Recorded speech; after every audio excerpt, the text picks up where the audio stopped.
Om Sahana Vavatu Sahano Bhunaktu Sahaviryan Karavavahai Tejasvinavadhitamastu ma vidvishavahai. Om Shanti Shanti Shanti. Om. Okay. Welcome to our webcast of our Saturday morning class on Śaṅkarācāryaḥ's Ātma-bodha. Where we left off in our prior class, we had introduced the idea of ahankara. Now we need to understand that word and principle very clearly. It's crucial to understanding these verses. It's crucial to understanding your true nature. We use the word ahankara in Vedanta, not in the Hindi sense of pride, ahankara, although in Sanskrit it can have that same meaning. But here we're using it as a technical term to mean that which is the kara, the cause of aham, I-ness. We, in English, we'll call it ego. But again, ego not in a sense of pride. Ego in a technical sense, as that what I described at the end of the last class, the sense of I-ness, the sense of individuality, the feeling of being an individual person. And the only way that makes sense is to compare it to when it's absent. And you might remember from the last class, I gave the example. When you're listening to your favorite music and you find yourself getting lost in that music. When you're lost in the music, you still hear the music, you still experience the music. So who gets lost? When you say, I was lost in the music, the one that gets lost is ahankara, sense of individuality. And we're going to define it more carefully as I thought. And we'll develop that idea of I thought in just a moment. Note that the ahankara, or I thought feeling of individuality, is absent when you're lost in the music or some other experience. It's also not present in dreamless sleep. You don't feel like an individual person in dreamless sleep. You do in a dream, but not in dreamless sleep. Also, in certain kinds of samadhi, you may or may not have experienced, it's also absent in certain kinds of samadhi. Now, to explore that I thought better, and we need to before we see this next verse 25 we'll come to in just a moment. To explore it further, when you say, I am sad, who does that word I refer to? Remember, I is a pronoun, and pronouns always have a referent. So to whom or what does that word I refer to? Well, based on our discussion so far, it doesn't refer to consciousness, your true nature. The true nature of you, your true nature, is consciousness, but consciousness doesn't become sad for the reason we've been talking about for several classes now. Just as this crystal doesn't truly become orange in the presence of the cloth, your consciousness doesn't truly become sad in the presence of sadness in your mind. Just as the orangeness belongs to the cloth, not to the clear crystal, in the same way, sadness belongs to your mind, not to consciousness. Consciousness doesn't become sad. So when you say, I am sad, the pronoun I cannot refer to the pronoun I. Where did I just lost my train of thought? Excuse me. The pronoun I cannot refer to consciousness. Then to whom or what does that word I, pronoun I, refer to? Well, you might think, oh, mind. So I belongs to mind. We said sadness belongs to the mind. So when you say, I am sad, does it mean mind am sad? Am is a first person pronoun. There's already a problem here. Watch this. Based on some of our prior discussions, we said there are two kinds of stuff in the universe. Physical stuff, like your body, and non-physical stuff, subtle stuff, sukshma stuff, made of subtle elements, sukshma bhutas, including your mind. So your body is a physical thing. Your mind is a non-physical or subtle thing. Your body as a thing is jada, inert. Your mind as a subtle thing is jada, inert. How can an inert thing be sad? That doesn't make sense either. When you say, I am sad, let me rephrase that. The experience of sadness cannot belong to an insentient thing like your mind. Only a sentient entity can have an experience, not an insentient thing like your mind. So when you say, I am sad, the experiencer of sadness cannot be mind, because it's inert, cannot be consciousness, because it's unchanging and doesn't get affected by sadness. Also, bear in mind that you don't say, I am a physical body. You're separate. I possess a physical body, but I am not the physical body. In the same way, I possess a mind. I am not that mind that I possess. The body is a possession separate from me. The mind is a possession separate from me. I'm just helping you understand who, leading up to this question, who is the experiencer of sadness? When you say, I am sad, who is that one, the experiencer of sadness? Clearly, it's not consciousness, nor is it the mind. Remember, mind is inert. So the one who says, I am sad, that is ahankara. Ahankara is the I thought. It is a thought in your mind that says, I am. Very interesting. In the last, I joked with you in the last class. It's a thought masquerading as a conscious being. Thoughts are thoughts, but among all your thoughts, there's one unique thought, a renegade thought, a thought that says, I'm not a thought, a thought that says, I'm a conscious being. It's a deluded thought. That's the ego. That's the ahankara. But it's a thought that says, I am.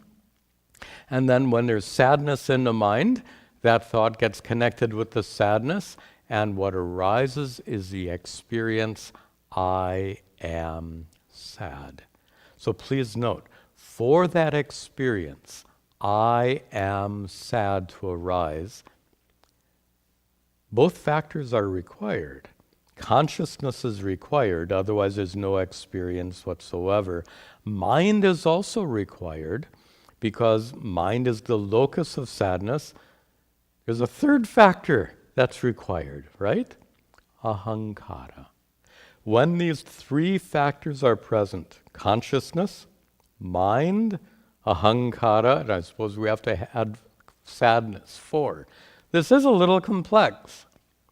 This is the depth of analysis that we find in Vedanta. Look at this. We're taking that simple experience, I am sad, and resolving it into 4 separate components. The consciousness that illumines your mind, the mind itself that's illumined by consciousness, the sadness that's present in your mind, and then the I thought, ahankara, because of which you can say, I am sad. Again, consciousness isn't sad, mind isn't sad. Who is sad? That I, in the statement, I am sad, that is ahankara. We can call it I thought. My guru, Pujya Swami Tadatmananda, was fond of that expression, I thought, but also sense of individuality, feeling like an individual person. I think you've got this sense by now. So that I thought then is the, one more thought from the prior discussion, that I thought is the locus of suffering. Only when that I is present, I thought is present, do you say, I am suffering. Suppose sadness is present, but the I thought is not. When is the I thought not present? We've said deep sleep, samadhi, and being lost in some experience. So suppose you're either having samadhi or lost in some kind of experience, but your mind is simultaneously sad. Right? It's an odd situation, I admit. I'm just trying my best to explain. So imagine sadness is present in your mind, but the I thought is not. What would that be like? There would be the experience of sadness. Absolutely. Just like when you're lost in the music. I thought is absent, but you experience the music. So if sadness was present in your mind and the I thought was not, you would experience sadness, but you wouldn't be able to say, I am sad, because it's the presence of the ahankara that allows you to feel, have that statement, I am sad. Just like when you're lost in the music, you don't say, I am lost in the music. Remember, we had this discussion. So similarly, if sadness is present in your mind and the I thought is not, you won't have the sense, I am sad. You'll experience sadness.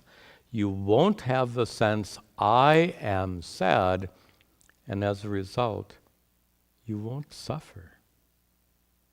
Because there's no individual person to suffer. That suffering is contingent on that I thought, that ahankara. In the absence of the ahankara, there's no one to suffer. There's an English expression, no one is home, not physically, but in your mind, no one is home to be sad. Sadness is experienced, but there's no I to own the sadness. There's no I thought who can say, I am sad. This is subtle. I hope you can get it. And in all honesty, some meditation which allows you to observe that I thought coming and going helps. The other thing that'll help, remember I suggested that you watch my video on ahankara, ego, an intimate, I think it was an intimate dialogue with your ego. If you go to the previous class, you'll find a link in the comment, not in the comments, in the description. Also in the comments, I think, you'll find a link to that video. That video will be very helpful for you to understand clearly what is ego. We need to understand it to make sense out of this next series of verses. I think you get it sufficiently well. So let us continue with verse 25. Repeat after me. Atmano vikriya nasti, Atmano vikriya nasti, buddhir bodho na jatvati, buddhir bodho na jatvati. Jiva sarvamalam jnatva, Jiva sarvamalam jnatva, Jnata drashteti muhyati. Jnata drashteti muhyati. First half we've already been discussing. It says, in any experience, Atmanaha, for Atma, for pure consciousness, vikriya na asti. There is no change. Atma is unchanging. Atma undergoes no change, just as the crystal undergoes no change in the presence of the cloth. In the same way, consciousness, Atma, undergoes no change in the presence of mind, in the presence of sadness. On the other hand, it says here, buddhehe, for the buddhi, mind in general, intellect in particular, for that mind, bodha, here bodha means consciousness, not knowledge. Bodha can mean knowledge, but here it means consciousness. Bodha, consciousness, na jatu iti. We have to break the words apart. Na jatu, not at all. There is no consciousness at all. So it says, the first half of the verse says that consciousness is unchanging, and the mind has no consciousness at all. What Śaṅkara is explaining here very tersely is what we just discussed in the introduction. When you say, I am sad, who is it that is sad? Not consciousness. Why? Atmanaha vikriya nasti. Consciousness doesn't undergo change, so consciousness can't become happy. Consciousness can't become sad. Consciousness is unchanging. Vikriya nasti. There is no change for consciousness. But then what about the mind? It says here, Śaṅkara says, buddhehe, for the mind, bodha najatu. There is no consciousness at all. We've said before, like your body is made of inert physical elements, your mind is made of inert subtle elements. Your body is not a conscious being. Your mind is not a conscious being. So Śaṅkara is making it very clear. In the first half of this verse, when you say, I am sad, that I who is sad cannot be consciousness, because consciousness is unchanging. That I who says I am sad cannot be the buddhi, mind or intellect, because the mind or intellect by nature is jada, inert. It's not a sentient being. It cannot independently experience anything at all. Then how do we experience anything? It's, as I think we've discussed this before, we're going to discuss this much more. When, we did discuss it, when consciousness is in, I keep putting it backwards, when the mind is in the presence of consciousness, that's when experience becomes possible. Consciousness itself can't account for experience because it's unchanging. Mind alone can't account for any kind of experience because it's inert. But when you put that mind in the presence of consciousness, we have that proximity, that closeness between the two. Then experience arises. And when you put the two together, we have a name for that. You may not think of it as such, but the name for mind in the presence of consciousness, we call that one jiva, the next word. Now, jiva conventionally is living being. Absolutely true.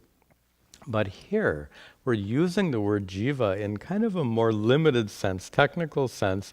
Jiva is the one who says, I am sad. Jiva here refers to that ahankara. And that's what we see in this next line. Jivaha sarvam alam jnatva.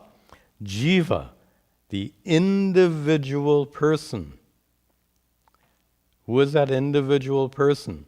We've got that conscious mind in the presence of consciousness is this jiva, this individual person, jnatva, considering itself, thinking, knowing itself to be sarvam alam. Sarvam, all this, alam, is this much only. This is very cryptic, Śaṅkarā, because he has to fit just a side point. These verses have just 32 syllables in the entire verse. Here Śaṅkarācāryaḥ is expressing some extremely profound philosophical truths in just a handful of syllables. It causes him to be very terse in his mode of expression. That happens a lot, and not just in Ātma-bodha, in many, many texts. Even in the Bhagavad Gita, some of the verses are also very terse like this. Not all of them, a few of them. Here, Śaṅkarā very tersely says, jnatva, having considered, who is considering jiva, the consciousness and mind together, forming that jiva, that conscious being, sentient being. That's not a bad definition. Jiva, sentient being. Who is that sentient being? Mind in the presence of consciousness. Sarvam, everything, alam, and that much only. Considering itself to be sarvam, considering sarvam, everything. Everything means what? Body, mind, senses, intellect. Remember, we divided up those 17 principles, all the principles, the five kinds of prana, 5 kinds of organs of action, 5 kinds of sense organs, these 15 plus the mind, manas, and buddhi, intellect, these 17 factors we considered before, which all together make up the subtle body, sukshma sharira. You remember all of that. So the physical body, plus these 17 elements that comprise the subtle body, sarvam, all of these, considering oneself to be sarvam, all of these, alam, and that much only, that much. In fact, nice translation for alam in Hindi is when you say bus, enough, that much and that much only. That's the sense of the word alam. So considering yourself to be the body, mind, senses, etc., that much and that much alone. When that I thought arises in your mind, the one that says, I am sad, that I identifies itself in terms of your body, mind, senses, etc., right? When you say, I am a son or daughter. Who is that son or daughter? Not consciousness, not mind, not body. Body comes closer, but body again is a thing, an insentient thing. Mind is an insentient thing. So who is it that says, I am a son or daughter? The one that says I is that ego, I thought, ahankara. It's the ahankara that says, I am a son or daughter, I am a mother or father, I am a doctor, an engineer, whatever is your profession, right? I am male or female, I am young or old, I am healthy or I am weak, I am intelligent or I am dull. The one who says I am is that I thought. All of those different kinds of self-identity, self-identification. Who owns all those identities? Mother, father, daughter, son, engineer, doctor, male, female. Who says I am all these? As we said before, consciousness doesn't say I am. Consciousness is unchanging. Nor does your mind say, I am. Your mind is an inert, subtle thing. The one who says, I am, is the I thought. Watch this. The I thought in the mind, in the presence of consciousness. Subtle, but very deeply and well thought out. When mind is in the presence of consciousness, there arises in that mind the I thought. The thought that says, I am mother, father, son, daughter, etc., etc., etc. Brilliant analysis that's, I think, unique to Advaita Vedanta. At least I haven't seen it anywhere else. So, that jivaha sarvam alam jnatva, the I thought that says, I am this jiva, this living being, and I am this much only. Jnatva, having made that wrong conclusion. Again, the truth of who you are is consciousness. The essence of who you are is consciousness. The consciousness behind your mind, the consciousness that illumines the mind, the consciousness that even illumines your I thought. Notice when the I thought goes away, in deep sleep, I thought goes away. In samadhi, I thought goes away. When you're lost in the music, I thought goes away. But consciousness doesn't go away. That consciousness is your essential nature. That's the true I.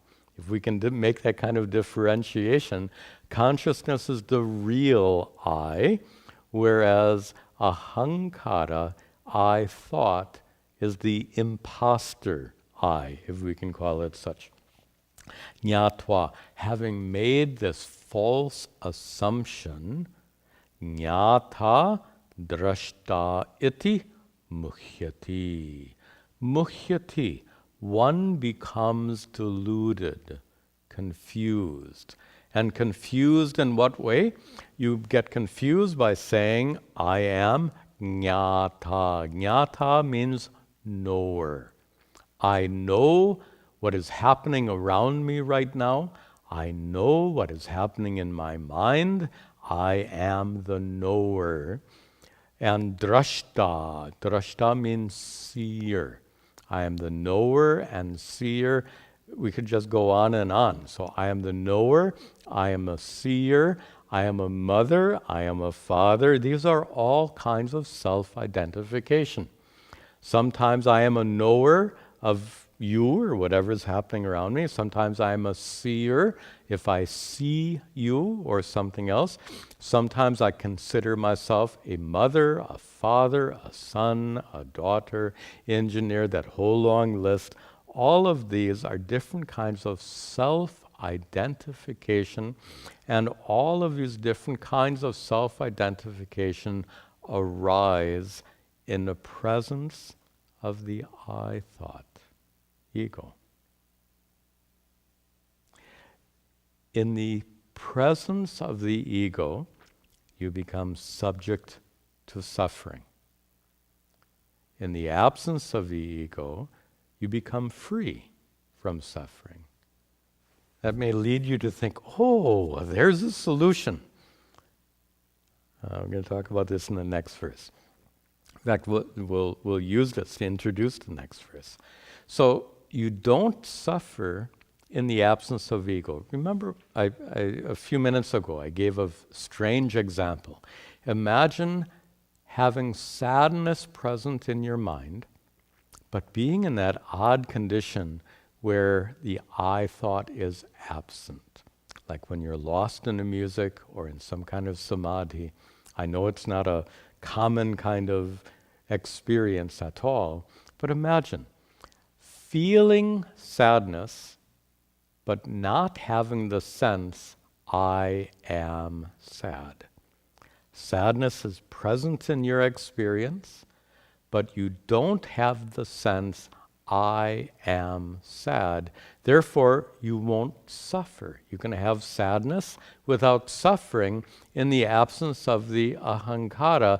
This may lead you to think, oh, the solution then is to permanently remove the ahankara, the ego. You have to admit that when the ego is absent, when this I thought is absent, it's a blissful condition. Deep sleep, when the ego is absent, is a blissful condition. Samadhi, when the I thought is absent, is a blissful condition. When you're lost in the music, when the I thought is absent, it's a blissful condition.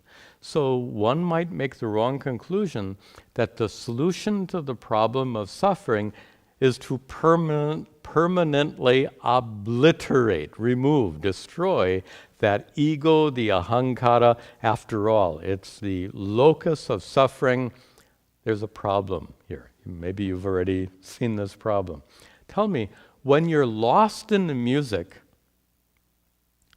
what can you do? Can you function in the world when you're lost in the music in the absence of the ego?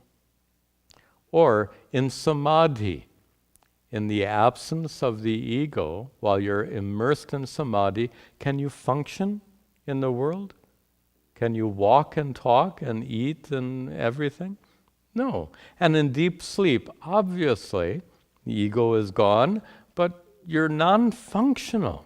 The point I'm making is that the ego is crucial for worldly interaction. We use the term vyavahara. Vyavahara has different meanings. Here we're using it in the sense of worldly interaction.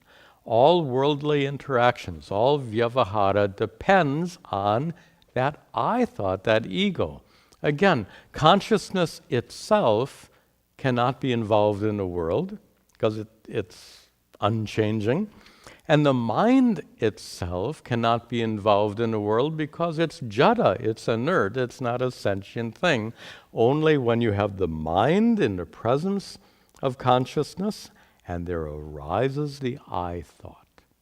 In the presence of that I thought, you can relate, there is a possibility of worldly interaction, not in the absence of that I thought. So let us not think that the solution to the problem is to permanently remove the ego.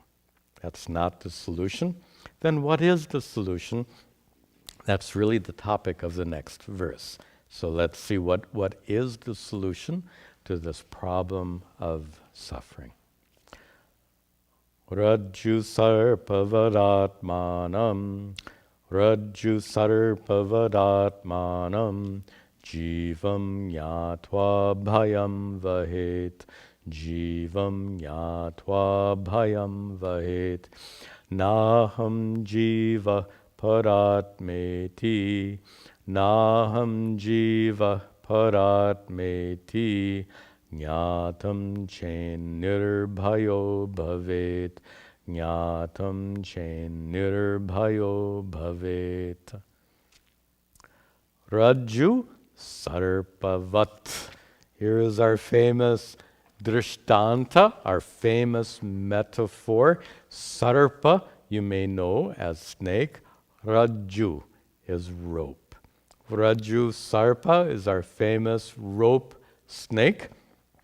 Rope snake is what you see when you're walking down that dark alley and there's a rope coiled up on the ground and you mistake that coil of rope for a deadly snake.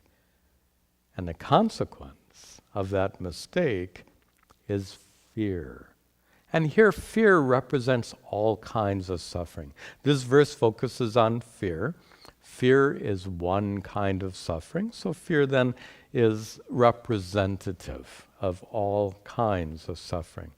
When you mistake the rope for a snake, you suffer. Now, how to handle that problem? You see a snake where there's only a rope, what is the solution?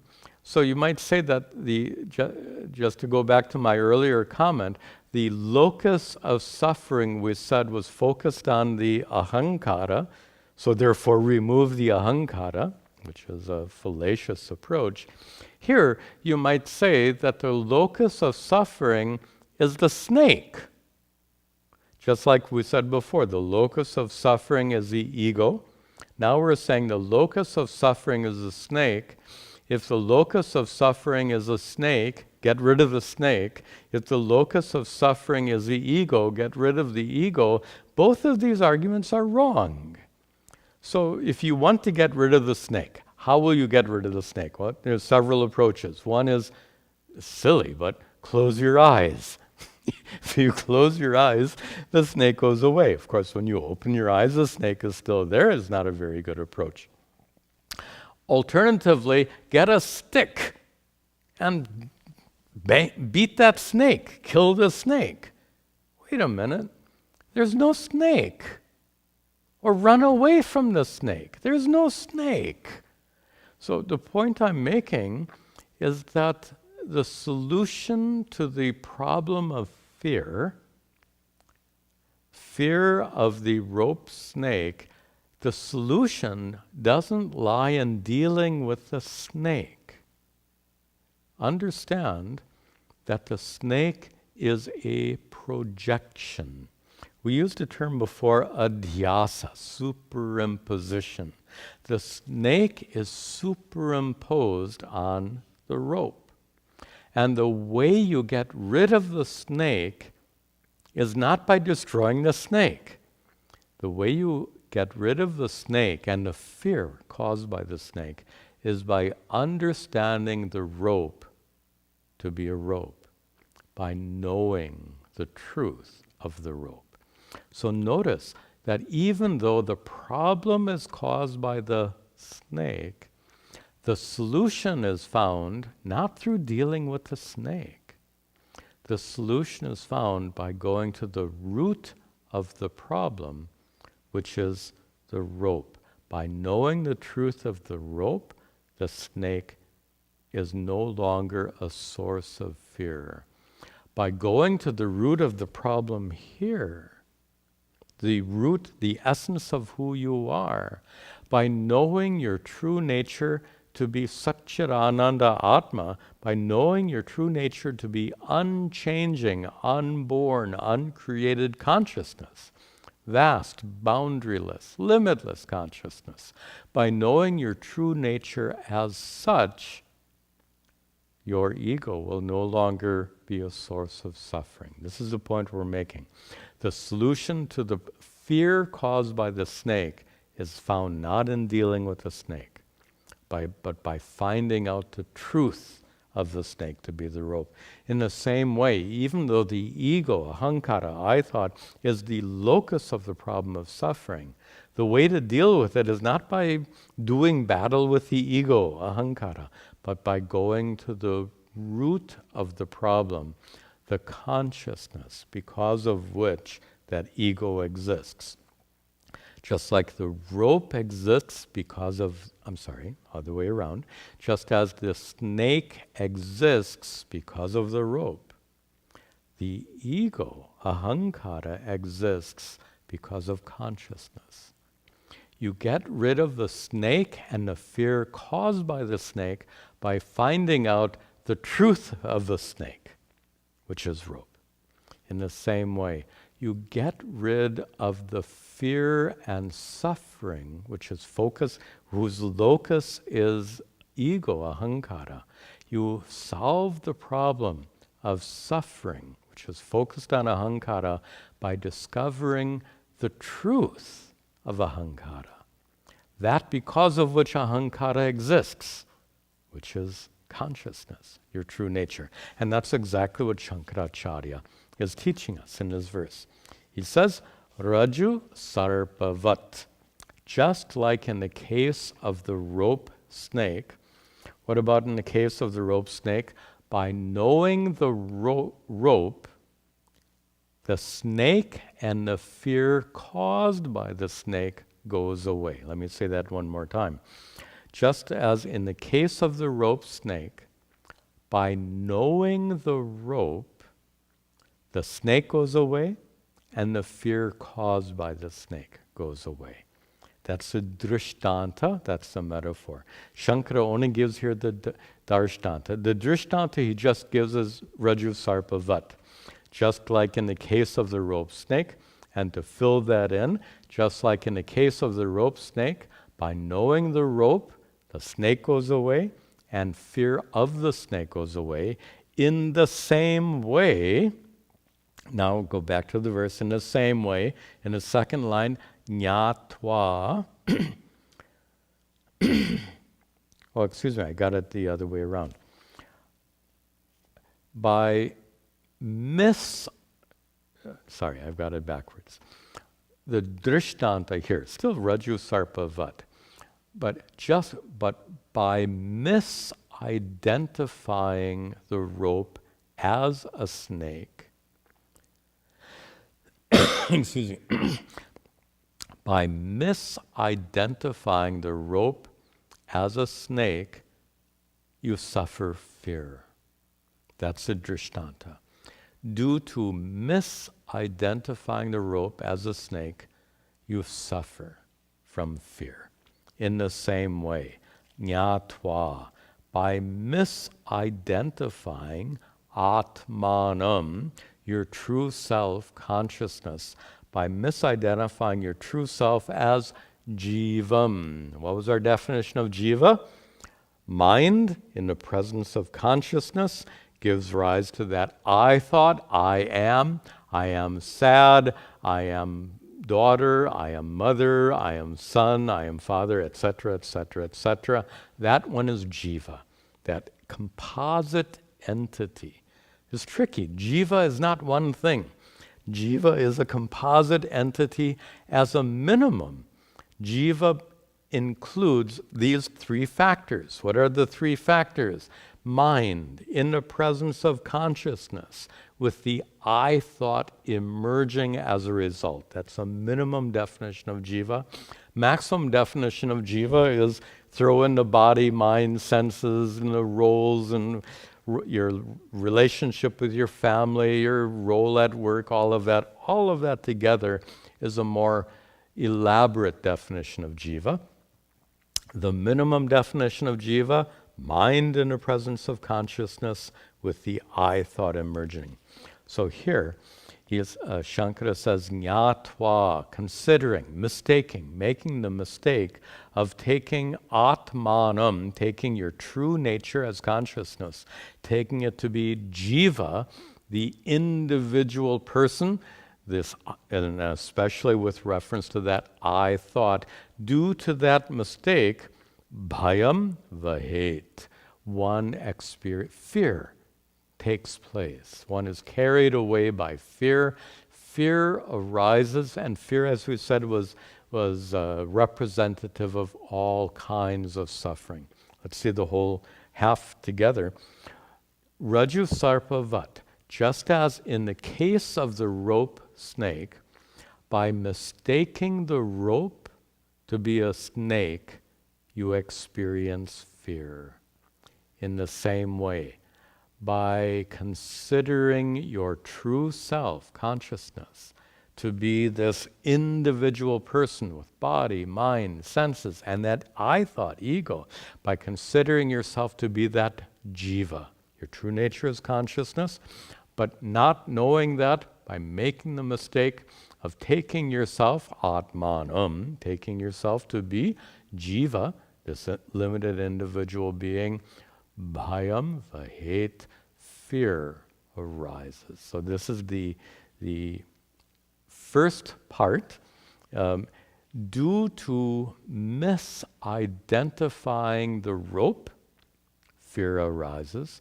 Due to misidentifying your true nature, fear arises. How to get rid of that fear? As we said, the solution is not to get rid of the snake. The solution is to know the rope. The solution is not to get rid of the ego, the I thought, sense of individuality. The solution is to know the truth of yourself, to be consciousness, and that's what Śaṅkara says in the second half here. He says, na aham jivaha paratma iti jnatam chet. In the second line, chet, and you have to break the words apart. Chet nirbhayaha. Chet, if jnatam, if this is known. If what is known? If what is known is in the third line, na aham jivaha. Aham, I, na jivaha. You understand that? I am not this jiva. I am not this limited body. I am not this mind. I am not mother, father, son, daughter. I am not male, female. I am not an engineer or a doctor. I am not young or old. I am not healthy or weak. What am I? Na aham jivaha. I am not all of that. What am I? Aham para atma. I am the para, supreme Atma self. I am pure, unchanging consciousness, which has no boundary or limit. I am vast, unchanging consciousness. With this knowledge, chet, if you have this knowledge, nirbhayaha bhavet. Bhavet, one becomes nirbhaya, free from fear. Putting the whole verse together, misidentifying the rope as a snake causes fear. Properly knowing the rope as a rope removes that fear. In the same way, misidentifying your true nature as this limited individual who is a mother, father, etc., etc.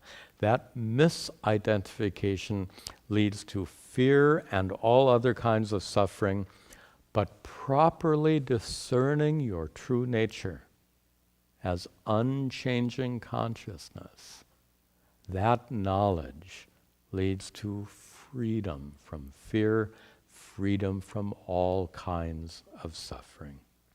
The snake is known to be false.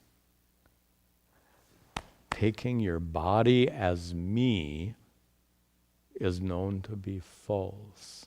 I have a body. I am not this body. Again, look at the identification that makes us suffer. I am male. I am young. I am old. I am sick. All of these wrong conclusions cause suffering. When you know yourself to be unchanging consciousness, that knowledge frees you from suffering. The commentator uses a nice expression. You need to see the rope as a rope. You need to see your true nature as unchanging consciousness. And how do you see the rope as a rope? You need jnana chakshus, eyes of knowledge. Sri Krishna uses the same term in the Bhagavad Gita. Beautiful expression, jnana chakshus. Chakshus means eye, jnana, knowledge. So eyes of wisdom, to be able to see the rope as a rope, to be able to understand your true nature as Satchidananda Atma.